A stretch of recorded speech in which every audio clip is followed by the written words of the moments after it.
5 September रोजी राळेगाव तालुक्यातील गुणामाता देवस्थान आष्टोना येथे ग्रामस्थ संपन्न झाल्यानंतर मंदिरात गावातील काही लोक अंदाजे 3 वाजताच्या दरम्यान चर्चा करीत होते।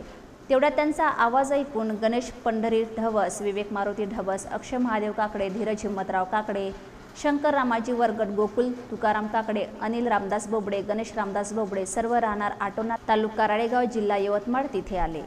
सर्वांनी चर्चेत सहभागी असलेल्या प्रवीण दौलत आळेला अचानक अश्लील व जातीवाचक शिवीगाळ करून मारण्यास अंगावर धावून आले। तेव्हा शंकर वरगट यांनी प्रवीणला मारून टाकू, कितीही पैसे लागले तरी चालेल अशी धमकी दिली।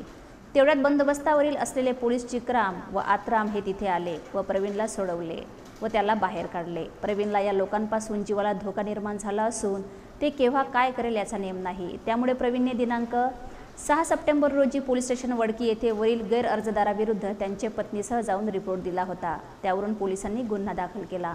मात्र गैर अर्जदार हे गावात मोकळे घुमत आहे। तसेच प्रवीणने दिलेल्या तक्रारीवरून पोलीस स्टेशन वडकी यांनी वरील गैर अर्जदारांना आज रोजीपर्यंत अटक सुद्धा केलेली नाही।